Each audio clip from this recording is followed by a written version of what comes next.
Hello, everybody. This is Angel Arts, and welcome to another episode of Let's Interview the Finalists of the Athenaeum. I'm going to keep saying that, the Athenaeum Tabletop campaign. Here we have our lovely and handsome guest, Joe. Hi, Joe. Hello. And as you can see, one of Joe's selected interviewers is also here, Skull. He is also known as Tyrion in the current Dragon Age Season 3 or Dragon Age Ascension tabletop campaign. I'm really excited to get to know Joe a little better through Skull's interview expertise. So I'm just going to get out of the way and just let you run the show, Skull. So whenever you're ready. My first question for you, though, is what's your favorite aspect in tabletop role-playing games? My favorite aspect would have to be a total story coming together from different perspectives and different character perspectives. So when a GM lays something out as kind of a spine, it's always great. But when the players bring their character aspects to that spine, that really encompasses and builds on that skeleton framework and really fleshes it out. So comparative storytelling that is shared from different aspects and perspective, can't beat it. The next question I'd like to ask then is, you're a veteran yourself, so, and you've played and GM'd on both sides. What kind of player do you see yourself as? I am very much so I consider it a storytelling gamer, where I believe the story has a big impact. I like to view my characters as kind of the way to explore the story aspects through the gaming principles. So regardless of the system, the rules and processes for playing the game are important, but the story as a whole, in my opinion, kind of takes more precedence than a rules as written standpoint. So I view myself more as a storytelling gamer than a very tactical OP and very by the book gamer. What inspired you to create a Sam Bennett as your concept? So as I was initially looking at the campaign framework that Hark had laid out, talking about jumping from story to story, the first thing that came to my mind was books in a library on a librarian's cart getting ready to go back to the shelves, and thinking of the stack of books that multiple people would have brought back at the same time, just kind of sitting there together. What would those be? And I viewed all different types of, genres and titles. What would be interesting from one book to topple into the next to the next to drive good story and intrigue and opportunity for different types of exploration. And so immediately I started thinking, well, how does that go into a character, and how would they interpret those changes? What kind of character would really dive into what was going on and be intrigued by it and want to unravel some of those mysteries?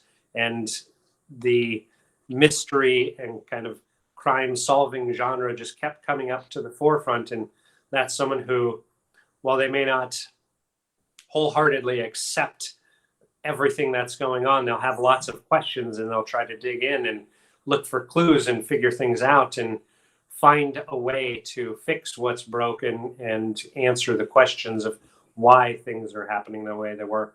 And I thought that would be a really awesome avenue to explore the campaign through a character. As Skull pointed out, Joe, you're very experienced. In fact, I think you've been playing tabletop gaming probably longer than I have, and you also run your own YouTube channel where you actually talk about tabletop gaming and you provide tips and other things like that. And so, as somebody like yourself who's very experienced, I try to have a good mix in my campaigns of both experienced people and non-experienced people, and even people who have never played tabletop ever, but always wanted to and never had the opportunity to. So my question for you is, for some of the less experienced players and even some of the shyer players, someone like yourself could be a little intimidating to them. And if I was being completely honest as a GM, I'm a little intimidated as well, because like Joe's trying to be in my campaign. He's played longer than I have. He's got a dedicated YouTube channel in tabletop gaming, and he's going to be a player. So as a GM, I'm kind of intimidated. So how would you sort of mitigate that that possible like intimidation, I guess, is my question. So I think that actually there's two folds to that, because yeah, veteran status can be very intimidating. But even for veterans, I think one of the biggest things that I really liked about this process was that there is a community feel to it. Oftentimes, when I'm presenting to new people, if I'm starting a campaign or looking to join a game, some of the first things I really look for are people who are willing to stop and ask questions and listen. That allows everybody to kind of feel each other out, because I think in any type of gaming situation, that's an important aspect. You can't have everybody just meet up and start playing right away. So that initial kind of meet and greet process is super important, just because the personality of both the players and the GMs really need to be explored by everybody to see if there is a good cohesiveness. And as I say a lot, one of the important things for me is being a student of learning. I try to be a sponge as much as possible. So for me, I don't think, regardless of how long someone has played or hasn't played, everybody should approach every single game the same way, at a starting point as their character, as the introductions are all being put together. Everybody should really embody their character and not their player's self. By doing that, I think it really allows everybody to start on an even playing field and allows everybody an opportunity to find their own place in the group. Because again, I think group dynamics are the most important thing from both the GM side as well as the player side. It's the group entirety. So I always try to kind of encourage everybody to look at character focus first. If we can all start on the same page at the same, pretty much, whether it's a starting point or level or entry point, as your character rather than the player, you're going to be off on the right foot.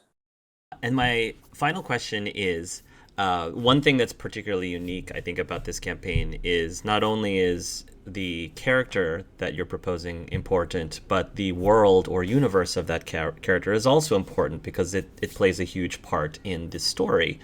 So could you please take some time to sell to the audience, sell this world or universe that your character comes from, should you choose to use this character ultimately? Why would you think this would be interesting? Why do you think it'd be unique? And why do you think it'd be fun for a group of party members to suddenly jump into this world? Yeah, absolutely. So again, as I was going through the different genres, one of the big things that stuck out to me in this kind of period piece, where kind of crime mystery is the focal point, the period piece of the 20s to 40s is very much like a black and white, hate to say the thing, but kind of black and white, good and bad. You've got light areas and dark areas where you anticipate lawful and chaotic things to happen. But when you dig into the genre itself, things are very turned upside down. Sometimes the darkest places in the alleys where you expect the grifters and the con man to be is really where the peace officers are able to sit and talk about clues and not have any kind of corruption things listening to them, and that's where they can meet and talk as people. Some of the lighter areas where there are clubs and jazz music going and everything are often the places where a lot of criminal activity happens. So it's like very contrasty to the way you normally envision it. And a lot of the stereotypes are so fun to play with. When you think about fancy zoot suits and the jewel dresses that a lot of the singers had, and just some of the vibrancy of the area, it just really is a lot of fun area to play with. I love the Roaring Twenties. Like, there's just as a culture and the fashion, and as you said, the music. When we studied Great Gatsby, for example, probably a book that many people have probably read in high school or in middle school. I don't know. It's just a very interesting time, and the irony is we're living in the 20s right now. Yeah. But it's the next century 20s, so it would be kind of cool to like sort of do a revival and bring that back 100 years later. Yeah, absolutely. Very well. Let's begin the scene. We're starting off at your office, Sam Bennett's PI office, late afternoon, about 2 p.m. Could you please describe Sam's office, and what is Sam doing at this time? So around 2 p.m., it's always a good time to just be preparing to shut down the office. A lot of times midweek, it's pretty quiet. The office itself is on a side street, so not a lot of traffic. No real decorations or anything. It's pretty barren. You've got a coat rack in the corner. Pretty good sized desk shoved with a lot of papers. The top is pretty well clean aside from just a little notepad and pen, inkwell, and just one book that Sam constantly jots notes down. Just waiting to have that 4 o'clock hour hit so we can go and prep up for some dinner. While you're in the busy sort of like waiting for the time to pass and all, eventually hear a knock on the window door that you have. It says the large words of the PI. What do you do? Come on in. Door opens, 2 individuals walk in. The first man is a man with sort of dark hair, wearing a flat cap, wearing like green shirt with black stripes. He's carrying like a satchel over him and a book. Behind him is another individual, wearing a brown leather vest, gray pants, also with a flat cap, also darkish hair, clean shaven. Oh, and I also have a very ostentatious tie. Like everything else is pretty neutral colors, but there's this very bright ostentatious bow tie. Yeah. The first man who kind of walked in sort of says, Mr. Bennet, that you? Standing up, I just kind of reach out my hand and say, "That's right. Come on in, gentlemen. What can I do for you?" Actually, Mr. Bennet, we would want to speak with you. We are reporters from the local newspaper. We wanted to ask questions about your life, about you as a PI and all that. Well, if that's not a problem. Getting awful late, but sure, have a seat and thank you. Go ahead and ask what you will. Pretty much an open book, as anyone will let you know. Thank you very much then. Can you please, if it's not a problem, elaborate what your job is as a PI? No real mystery there. People have something wrong in their lives and need someone to help figure things out.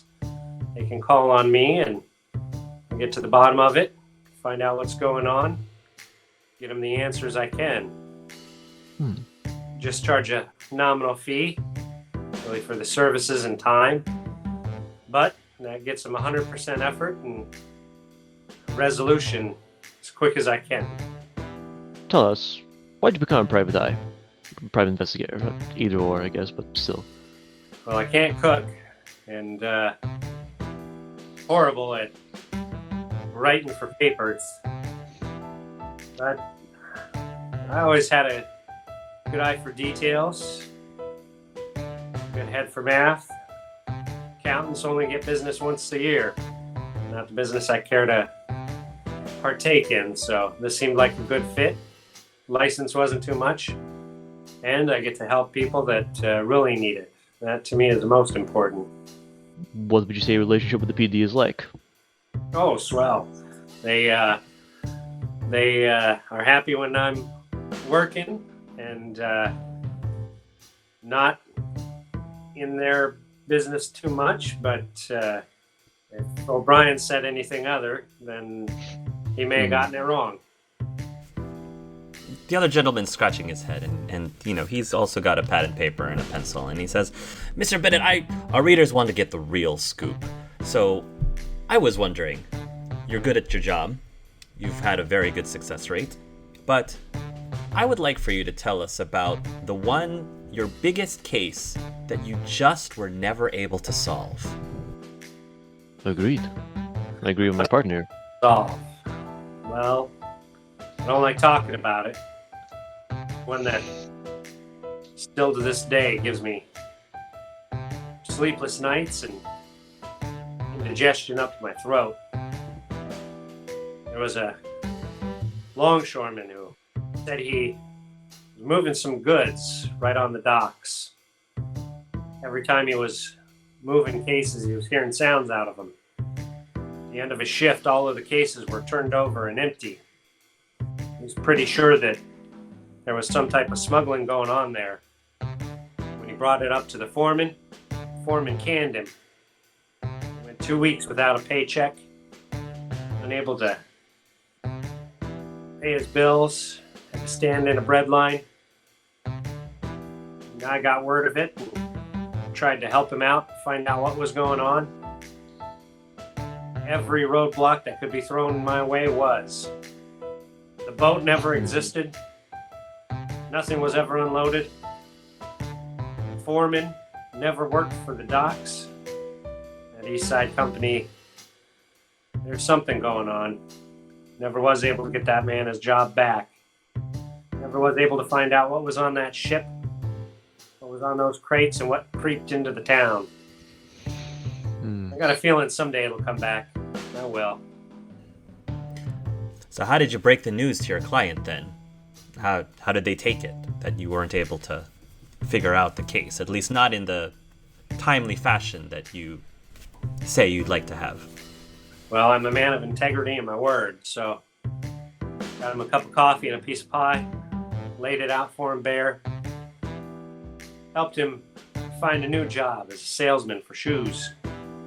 Best I could was give a good recommendation to old man Peter, help him out any way I could, but every chance I get, whenever I can, I'll open that notebook there, go over what I did find, look for any connections to anything I'm working on now. Someday I'm gonna go order me a new pair of shoes. As soon as he fits me, I'm gonna tell him that he's got his job back and lay it all in front of him of what was going on and why. Do you ever try to search for those missing clues of that big case? Oh, absolutely. Some of the challenges are the docks are oftentimes shut down to workers only. Sometimes having the cops assist me and getting on those docks to look around and poke around can be a little bit of a battle. But whenever I can, I still like to go and snoop around. I see. Well, hopefully that you might continue at some point solve that case. By any chance, as a PI, What future do you have for yourself? Any goals? Any plans for the future? Anything big for you? Well, for me, it's about getting enough ahead to maybe hire some others, maybe expand the business and have some younger folks run it while I retire somewhere, sit on a porch, drink some cool lemonade, listening to the radio. That sounds just swell to me. I just have one more question, Mr. Bennet. So, we spent a lot of time talking about you as a PI. I kind of want to talk to you about what you are as a man.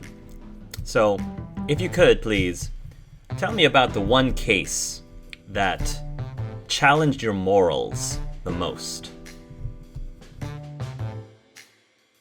Had a kid come up and offer me 2 bits to take on his case. Bruised up on one side. Horrible conditions. Asked him who did it to him. He said he couldn't tell. So I told him I'd take his case, took his 2 bits, followed him home, staked out that place for 4 hours. Well, broken home. Dad's off working a factory somewhere. Mom, she's working a job at the diner. Turns out a neighbor was popping in to check in on him, and one of the bully kids was beating him up.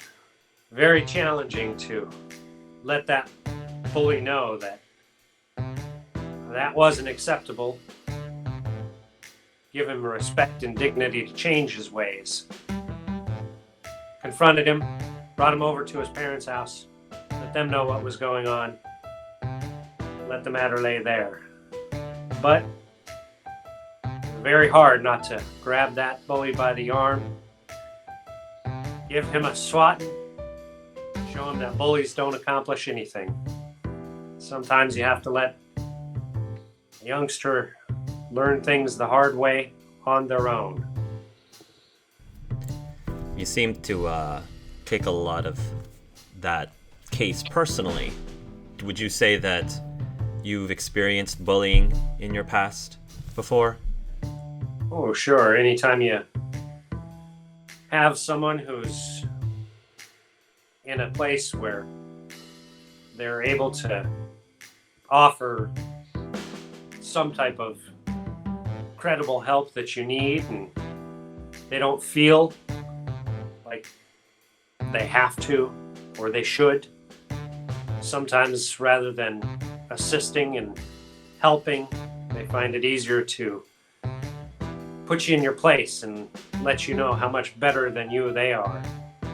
Sometimes those are the ones that have the most to hide, have the guiltiest streaks.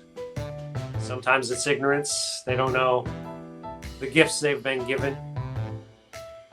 It can be hard to take sometimes, but you gotta just chin up, grin, bear it, get through it. In the end, come up and succumb. One last question. Was there ever a case that you were under that you regretted? That maybe you made a bad call, or... I've made bad calls quickly, trying to get to the bottom of things. When there was a art theft at the Galleria, cops had it down that it was an inside job.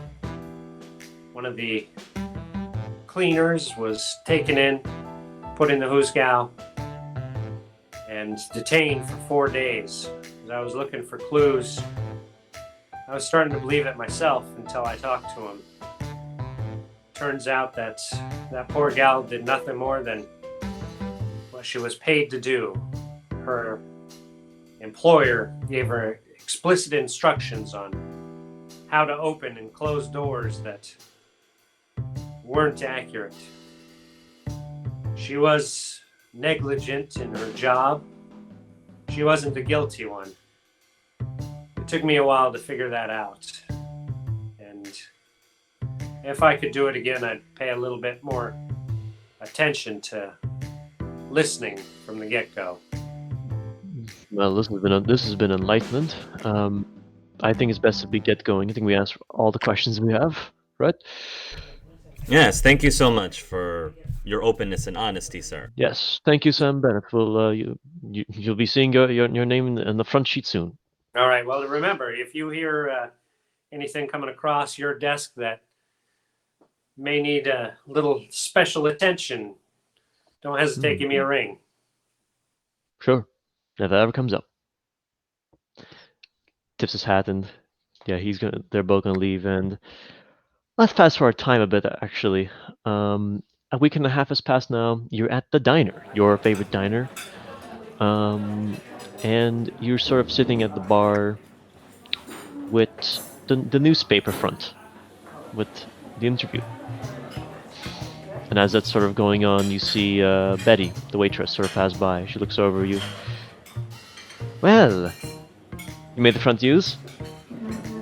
Well, yeah, sometimes I think reporters get a little bored, look for something to drum up where they can, just to keep them words flowing.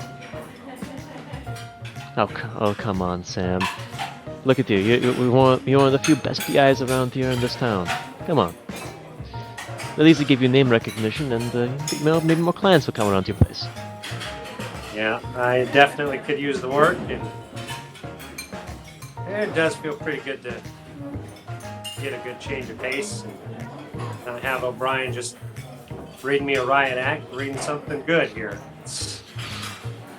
Well, He's probably reading it. He'll maybe put his mug accidentally on it again and just smudge it with the spillover coffee. So you never know.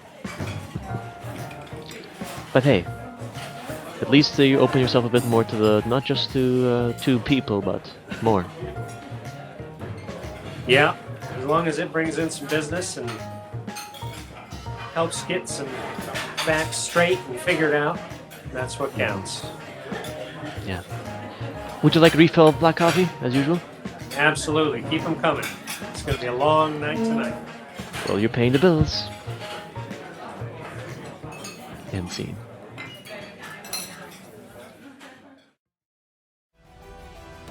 So, this ongoing piece is definitely odd, strange, needs a figuring out.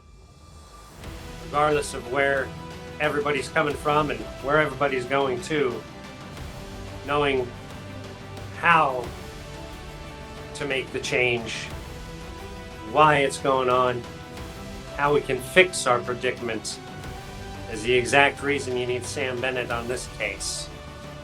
For all of the members of the campaign, I think they can rely on Sam, and Sam can definitely rely on them.